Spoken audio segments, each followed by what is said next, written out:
Hello there, well, it's about organizing. Meaning of organizing. Organizing is a process of identifying and grouping various activities, bringing together physical, financial, and other resources, and establishing authority relationships among job positions.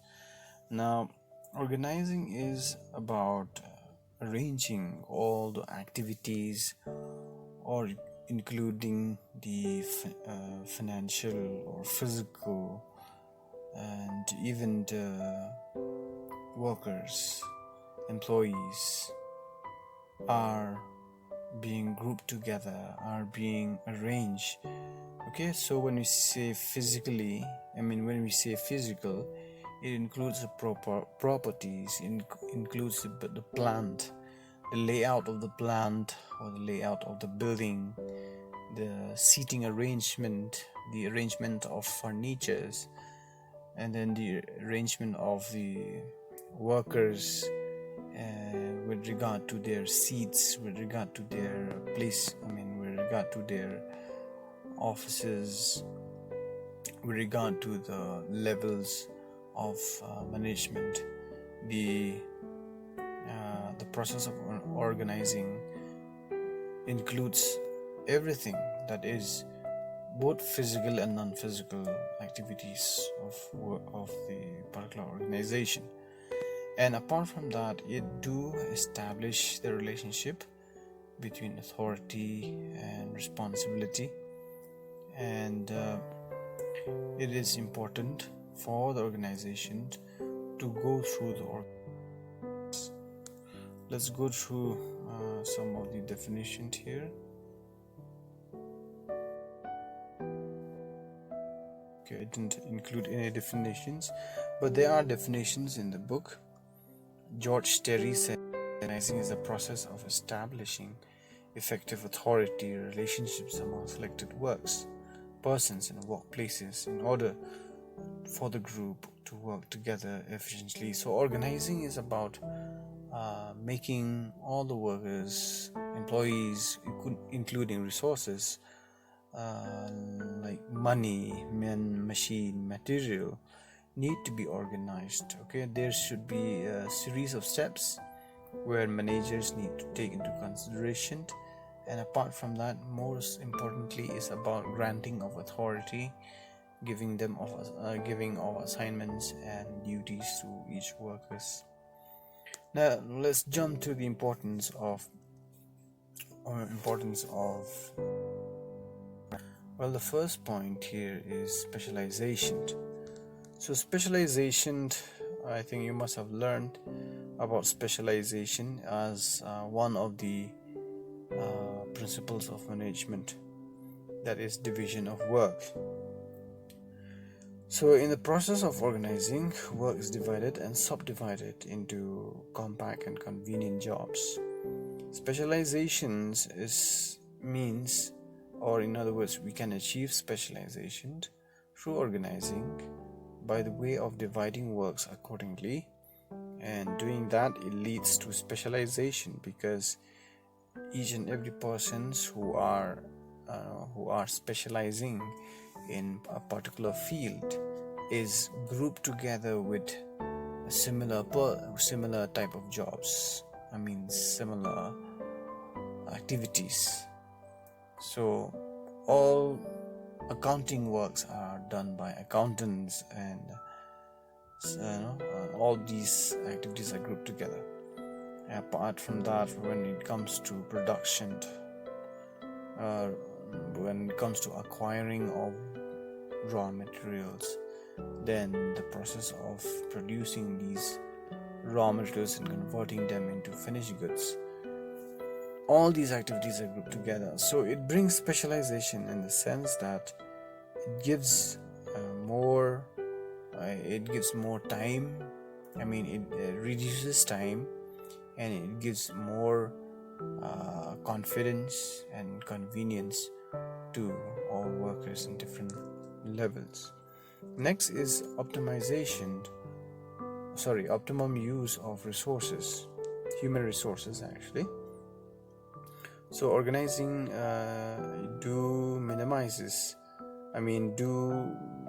in other words, use effectively the abilities of the abilities of workers, okay, by matching their jobs with their abilities or talents, and thus it will bring job satisfactions. So by doing that, we are taking out the best contribution from the workers. Next is coordination and cooperation. So organizing is needed because it brings coordination and cooperation.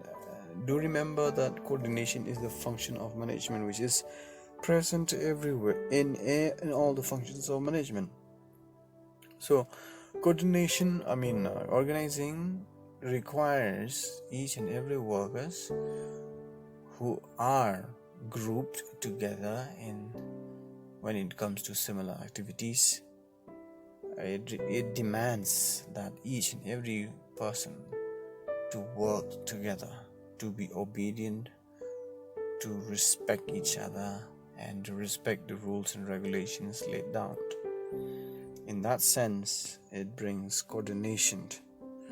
So high-level managers may bring about cooperation and coordination by exercising authority over interrelated activities of lower-level managers. So we will learn about granting of authority in the process of organizing. We will learn about who has the power and who can share the power and authority with others. So we can understand that in this process of organizing, each person is being identified with their authority. So because of authority, we can deliver cooperation and coordination among workers. Next is security and support. So some organization structure is a source of security, support, and satisfaction to managers and workers performing their assigned tasks. So security and support here talks about that organizing do establish the structure of organization in such a way that there is security and support. Each person is being supported by their bosses, okay? Each persons in the levels of management are being supported by specialists, by supervisors. So it will lead to specialization in the end. So security in the sense that it is, a person will feel more secured because there is a head or a supervisor at the top, and subordinates will feel more convenient and more comfortable to do their works. Next is growth and diversification. Organization provides the framework within which an enterprise can expand and grow. Management can multiply its strength. So a good organization means an organization which has a good structure. So we will discuss about the structure of organization as well. So in the process of organizing, we should adapt a flexible structure so we can easily bring changes later. So in case of growth and diversification, we can restructure the organization easily without much difficulty. So a good organization, a good way of organizing an enterprise will help the business or company or enterprise to grow and diversify. And another thing is, why does it lead to growth and diversification? It is because works are being systematized, are being arranged, and there is a synchronization and harmony at work. Next importance is adaptation to change.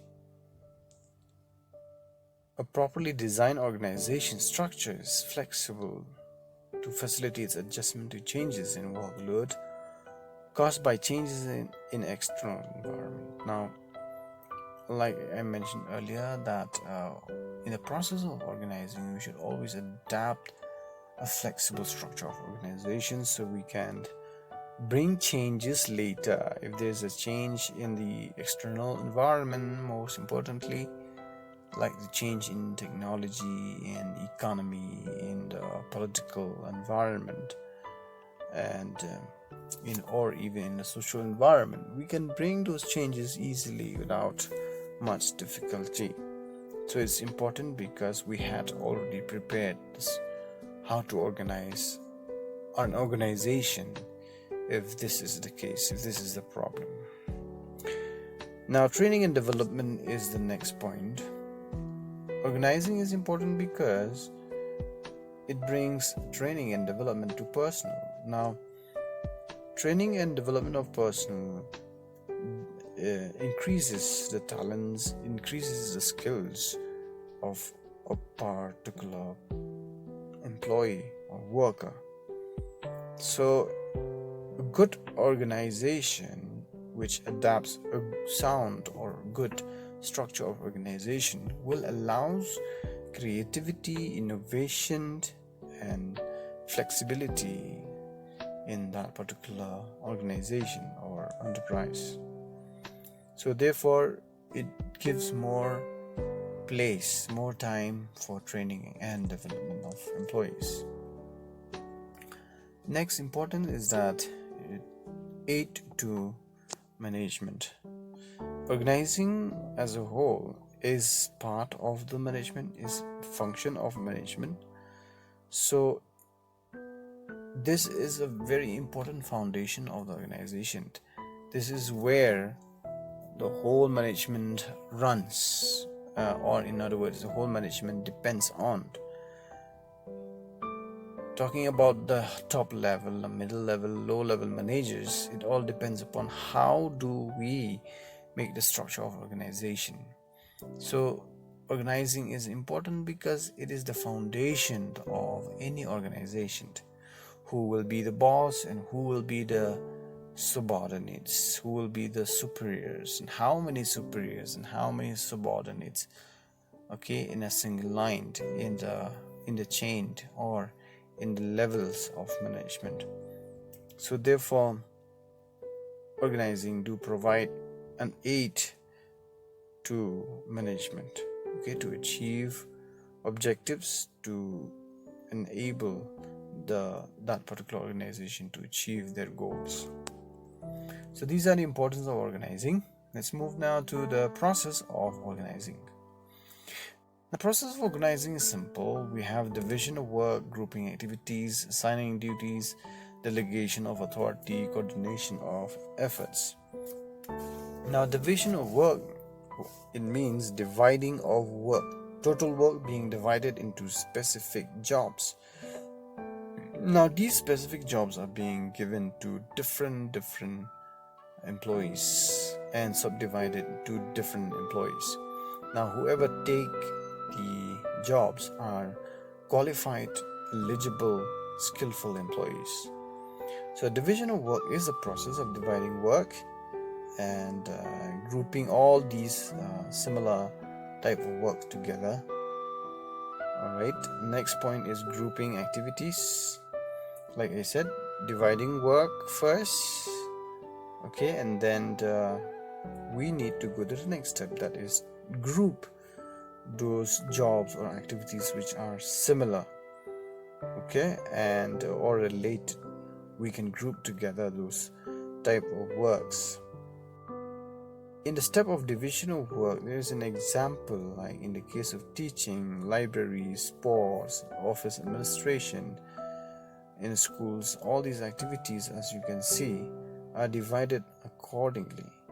And even in our studies also, in school, you'll find there are different subjects and we divide accordingly. We don't have English and include in English about business studies, about commerce, about accounts in English. So we divide accordingly so that we can students can really focus on that particular subject and study more in depth. Now next is grouping of activities. Now grouping is important because sometimes when we have divided, there are similar activities or jobs, so it's better that we group together those which are very similar or which are interdependent or which are related.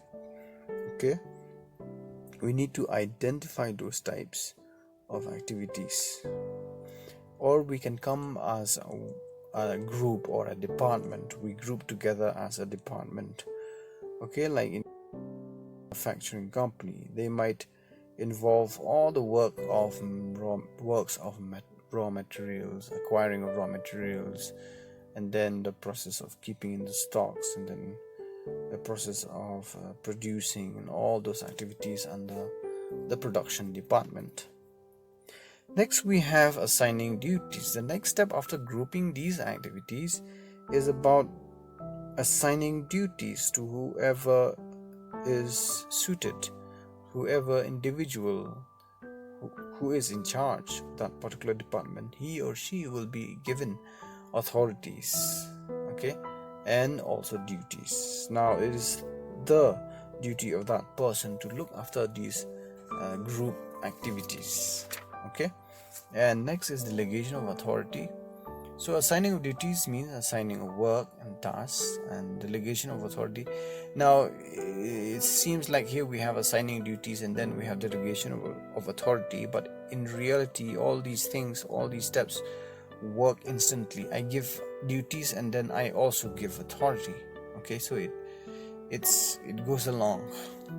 If you give duties, tasks, it also means that you give authority. So a superior will give to the subordinate the duties as well as the authority. What is authority? Authority is quite similar to power, but it is the right to command someone below him, that is the subordinate, to instruct, to tell, to demand about the assignments and tasks given. Now that is delegation of authority. It means sharing of work. Okay, it means sharing of authority. So here the person in charge as a superior have the right to give the authority, to utilize the authority given to him or her, and then exercise that authority well in order to expect the completion of duties or assignments from their subordinates. Next is coordination of efforts or coordinating activities. Now, activities and efforts of different individuals are then properly synchronized. Interrelationship between different positions are clearly defined so that everybody knows from whom he is to take orders and to whom he can issue orders. The next last step in the process of organizing is about coordinating all the efforts taken and all the steps that we had mentioned, like division of work and grouping of activities. Now it's about making all those things work together. It doesn't mean that we have this group A, let the group A work separately, let the group B do their own. Now it's about coordinating the group A and the group B and the group C and the group D, like that. So this is the process of organizing. And next we have the structure of organization. I'll just discuss in brief, since in the syllabus you'll see that we should discuss only the meaning. Now we have line organization. Now line organization is an organization which is, okay, let's first the meaning of line organization.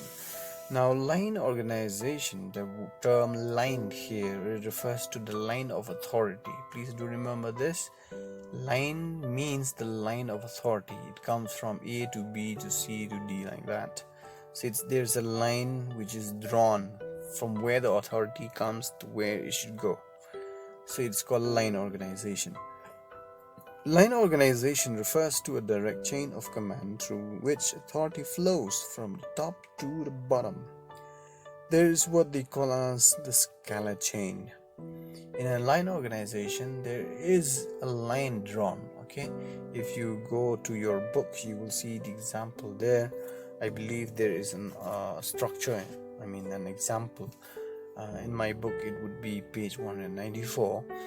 But there are two types of line organization. One is pure line organization, and the other is departmental line organization. But let's keep it simple. Line organization means that there is a line which is drawn on the chart, on the figure, stating that who is in charge of who, and there is no person in the middle who would be involved. Okay, so which means each person knows to whom they shall reply, respond, or report to. And the boss of the organization also knows that who are under him, who are below him, and who should obey him, from whom should he expect results and reports. So next is called as line and staff organization. Now, line and staff organization is just a modification of the present line organization. So here we add staff. Now in the line organization, like I said, there's a defined, a specific line of authority which comes from one person to another. But in the case of the type number 2, line and staff organization, we add staff in the structure of the organization. Let's say from the top level to the middle level managers, we add a specialist, we add a staff, it could be a managing director, and below him, that is a staff, there is a secretary. And from the secretary, we can have now a production department manager, we can have a finance manager, etc. So in between the top level and the middle level, there is a staff or specialist, in other words. So it is called line and staff organization. So a staff here is a specialist and expert who can give advice to the top manager. Okay, in case of line organization, there is no specialist, so the top manager will have to take decisions on his own based on his knowledge and ability to think about certain issues and problems. He can't run the organization. In case of line and staff, so a manager may need expert to help him or her, so therefore they can add a staff in the line organization. It is called line and staff organization. Of course, all these have merits and demerits. Next is called functional structure of organization. Now, the functional structure of organization, the term functional here means it refers that the way we divide the structure of organization here, we divide according to the functions or the type. When we say function, we refer to the generally in many organizations we have functions or works and are divided according to let's say we have a production department. The production department will do the function of producing. Now another function we can have is marketing. Okay, for such activities we make a department called marketing department, and so on and so forth. Usually we have production, marketing, finance, and personnel departments. So in that way we run the organization based on the function. So usually these functional structure of organization do have production department. We have the top level manager, then below him we have the production manager, we have the finance manager, we have the marketing manager, and then we have the personnel manager as well. So that is a very common example of functional structure of organization. Next we have divisional structure. Now divisional structure of organization, it means that works are being, or a thousand are being divided according to division or region or section. Okay, so if you see the example in the book, you'll see that we have sections, we have division, we have the top level manager, we can have him below a staff, or we can have another person below the top level manager, and this person will be in charge of these different divisions. Let's say we have the plastic divisions, the chemicals divisions, or the metals division, or we can have the northeast region, south region, the north region, west region to be who is in charge of. That is the divisional structure of organization. Okay, we can have region 1, region 2. Okay, so in such a way we can divide the structure of organization. We call it divisional structure. Now we can also base the structure of organization on formalities, and that is we can have formal organization. Now a formal organization is an organization which is based on the structure we discussed just now. It could be line and staff, it could be divisional, functional. Okay, why formal organization? Formal means that we follow the line, we follow and respect the authority. We don't just jump from one person to another. We have to go through the certain channel. So that is formal organization. It means we follow the formal way of delegation of authority, the formal way of giving assignments and reports. That is formal organization. So formal organization means organization structure designed and established by management to achieve organizational goals. So we have an official system, we have an established system which is systematic. That is a formal organization. We can't just bypass the formal structure of organization. Okay, we have to follow each and every chain, each and every channel, and we have to follow accordingly. It might take time, but we have to follow the structure of organization. That is formal structure of organization. Next is called informal organization. Now informal organization are those type of organization which do not follow the line of authority, which do not follow the established systematic arrangement of activities. Okay, so which means anyone can talk to anyone. A junior or subordinate, a low-level manager can directly contact and talk and chat with their boss or bosses. So in such a way we call it an informal organization, because the environment here is friendly. So we don't have a proper structure in informal organization. We don't have a structure like who is the boss and who will be the subordinates and who will be the top level, middle level, low level managers. We don't establish that in case of informal organization. So this is based more on the mutual understanding and friendship. Okay, this is structure of organization. Delegation of authority. Delegation of authority, in simple words, it means sharing of authority. When one person shares his authority with another person, it is called delegation of authority. But usually delegation of authority or sharing of authority takes place when one is at top level and another is at low level, or let's say in between the top manager and middle level manager. Top manager can easily delegate his authority to the middle level manager, and the middle level manager can easily delegate his authority to the low level manager.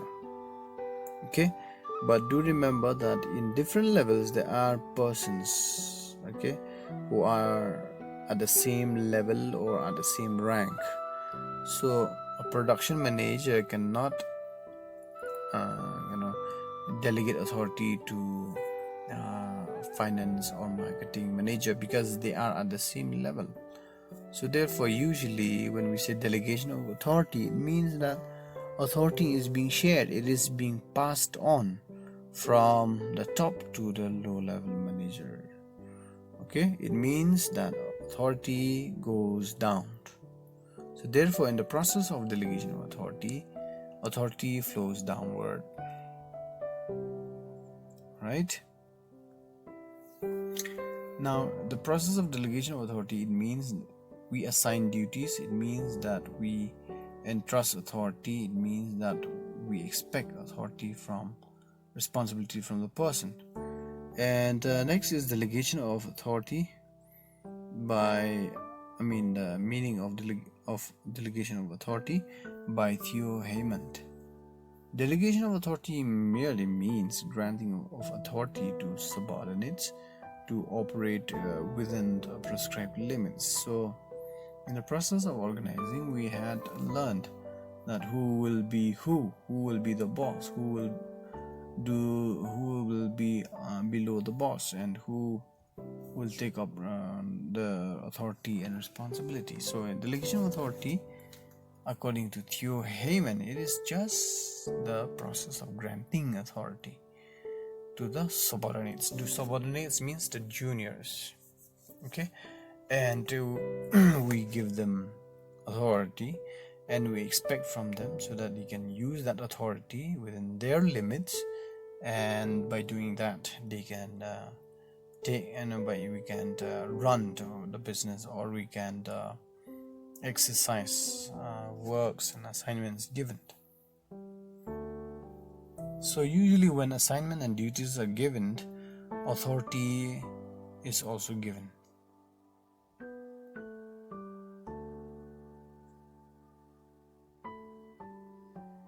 Next, importance of delegation of authority. The first one is that if we delegate authority, now I think now you understand what do we mean by delegation of authority. It means granting of authority, passing on of authority, sharing of authority from a higher level to a lower level. Now, for the top level managers or the top executives, it gives them ample time to spend more in restructuring of the organization, in the planning, and then to think more about the future ahead and to be more creative. So it relieves them, because if they take all the responsibilities and works and authority, it will not allow them to think more about the future of the organization. Next, number 2 is scala chain. Scala chain. Delegation of authority creates a chain of superior subordinates relationship among managers. Now, scala chain is where there is a superior and there is a subordinate, and each are connected. So the process of delegation of authority, it helps a person to who will be who is the superior and who is the subordinate. Subordinates are expected that they will be responsive and provide reports regularly, and superior are expected that they will help and supervise and give training and development to their subordinates. So in such a way, there is a mutual understanding, and there is also a building of relationship between them. Next is specialization. Now, through the delegation of authority, we can have specialization, because persons or subordinates usually are now being able to understand their works and do their works, because works and activities are grouped together. So sometimes one person is doing many things, but those tasks and assignments given are actually similar activities, similar type of tasks or assignments. So it doesn't matter. But this eventually will increase the experience of understanding their or his or her job. Next is quick decisions. Delegation of authority will help in taking quick decisions. Why? Because when authority is delegated, the low-level managers can also take decision. Why? Is because authority is given to them. So therefore, within their limited authority, they can take decisions quickly without waiting or asking the superior. Okay. Next is motivation of subordinates. Now, giving or sharing of authority with the juniors will allow them or motivates them or encouraging them, because why? They are recognized, they are known, they are being watched. So therefore they will feel motivated, enthusiastic to do their works. And next is executive development. Now, executive development, we are talking about employees and how the employees are being developed. Okay, and employees in the organization will learn more about their works. They will exercise authority, and they will also understand, since they are responsible to their superior, they will also exercise their authority and expect good result from their juniors or subordinates. So therefore, as a middle level manager, he or she will understand more better about how things works. Because why? The middle level manager understands about how to provide reports to the top level managers, and they expect that their juniors, low level managers, will do the same. Next is growth and diversification. Growth and diversification. Delegation of authority will facilitate the expansion and growth of the organization. So the quality of managerial talent at different levels will help that particular organization to take up any future challenges and problems that comes. Okay. Next, these are the importance of delegation of authority. Next, this is the elements of delegation of authority you might not see in the syllabus, but it is important to understand the concept. We have 3 elements of delegation of authority. One is assignment of tasks and duties. Now, assignment of tasks and duties, it means the first step of giving works and duties to each and every individuals in the organization. After giving them the tasks and assignments, the next step is granting of authority. Now we give them tasks, we give them work, and at the same time we give them authority. So both point 1, step 1 and step 2, the element number 1 and number 2 are flowing downward. Assignment and tasks are given by superior to subordinates, and granting of authority is flowing downward from the superior to the subordinates. The next element is creation of responsibility and accountability. Now both responsibility and accountability flows upward. Whoever is a subordinate will have to communicate back to the superior in the form of response, reply, feedback. Okay, so therefore the delegation of authority, it doesn't mean that authority is being shared. It means that we give work, at the same time we give authority, and we expect that person will finish the works in the form of reports So responsibility means you are obliged to report, and accountability means you expect that you shall be punished, and you expect that you shall be recognized and rewarded of your work as a subordinates. So these are the three elements of delegation of authority. So we have the centralization and decentralization. Now both centralization and decentralization of authority are important to understand the concept. Now I want you to study more at home. Centralization means that power is concentrated at the top level, while decentralization, it means that authority is being shared by the top level managers to the low level managers. Now centralization, it doesn't mean that all authority is being kept by the top managers, but it means that more authority is being concentrated or retained by the top level managers. Okay, there is a share of authority even in centralization, but it is shared, I can say it is given or shared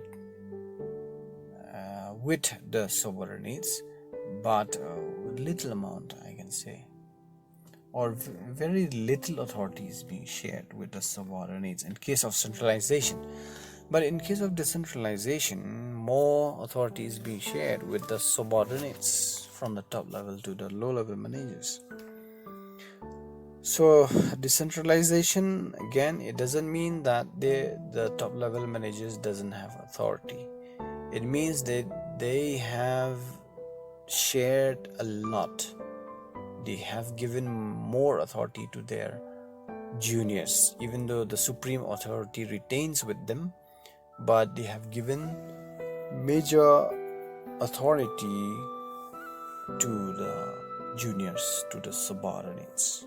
Okay, that is decentralization. So in centralization, it doesn't mean that no authority is being shared. It is shared, but more authority is being retained at the top level. In case of decentralization, it doesn't mean that top level managers loses their authority, but it means that they also have authority, but they have given more to the juniors. Okay, which means the subordinates, in case of decentralization, doesn't have to wait for the superiors to say, to tell, to instruct, because they are given authority. So therefore, within their powers and authority, they can take decisions. That is the difference between centralization and decentralization. So thank you. That's all for today.